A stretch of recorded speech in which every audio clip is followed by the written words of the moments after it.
Peške za Pariz. Odlučila sam da u Pariz krenem peške, kao siromašna putnica hodočasnica. Sebe sam nazivala piligrima. Konačila sam gde mi Bog da. Jela sam hleb i voće, davali su mi ih ljudi koje sam molila da kod njih prenoćim. Posle 2 nedelje kroz Đenovu stigla sam u San Remo na granici sa Francuskom. Razgledala sam okolinu. Trebalo je da se krećem na zapad. Izašla sam iz grada, vidim reku i visoku planinu pokrivenu žbunjem. Pregazih reku i poček da se penjem na planinu. Nisam našla put, probijala sam se kroz šiblje. Nagib je bio prilično strm. Pentrala sam se ceo dan. Predveče sam osetila jaku žeđ i glad, još ništa nisam jela. U iznemoglosti sam sela da predahnem. Odjednom vidim stazu, a pored nje veliki grozd grožđa. Zablagodari Gospodu i pojedo ga. Poče da pada kišica, spustio se i mrak. Još sam malo lutala, ništa se ne vidi. Kod nekog drveta nađoh u snop sakupljene kukuruzne stabljike i lišće. Smestih se ispod drveta. Pružih ruku, napipah smokve na njegovim granama. Pojedoh smokve, pa se sklupčah pored snopa i mirno zaspah. Osjećala sam se kao pod krovom očinske kuće. Ujutru sam, pomolivši se, krenula dalje. Nedaleko je bio tor za ovce. Išla sam uzbrdo u planinu. Prošla sam pored nekog naselja, dali su mi parče hleba. Dalje je počinjala nenastanjena zona, velika šuma. Stalno sam nasumice išla ka zapadu. Na kraju se šuma završila, ispred mene se ukazao vrh planine. Kad sam mu se približila, spopada me užas. To je bila litica. Ispod nje se protezao put, prostiralo se more, videla se nica. Međutim, između mene i puta bila je neprolazna litica koja se spuštala nadole. Pomolila sam se: Gospode, tebi je sve moguće. Počela sam da se spuštam, okrenuši se licem prema steni. Vrtoglava visina. Prstima se hvatam za kamenje, nogom tražim ispust. Tada je sišao oblak i pokrio sve. Uz pomoć Božiju ipak sam se spustila dole. Zablagodari Gospodu. Na putu su stubovi s francuskim nazivima. Do Nice je ostalo 10-12 kilometara. Uveče sam bila u gradu.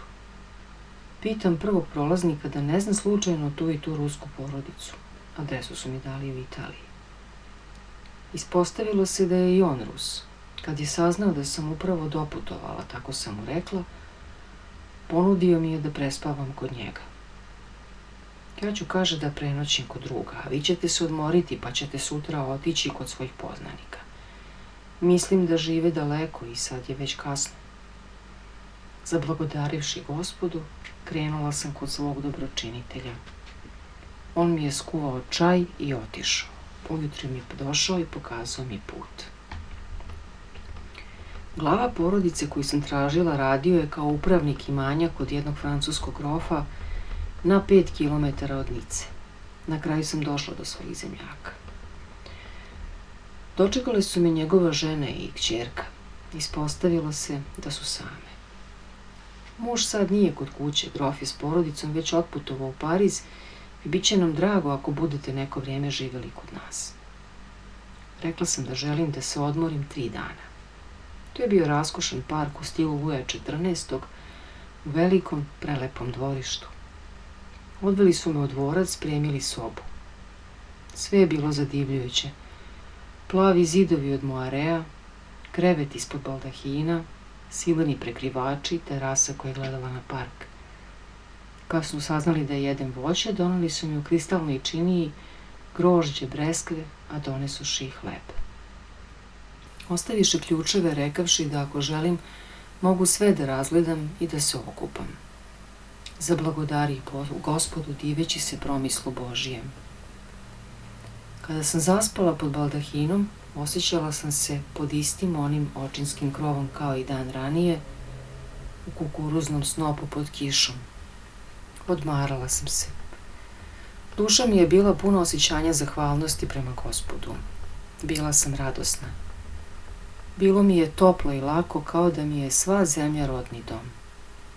Osjećala sam mir u srcu i duhovnu prosvećenost.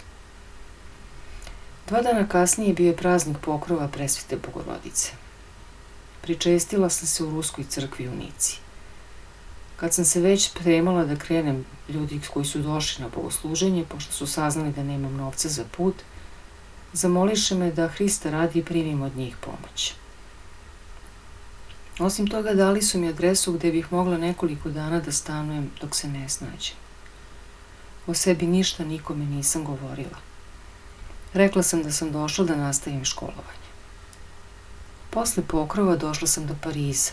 Neko vrijeme sam živjela na adresi koju su mi dali kod jedne žene dok mi ona nije rekla: sutra se iz vikendice vraćaju ljudi koji žive u ovoj kući i više ne možete tu da ostanete.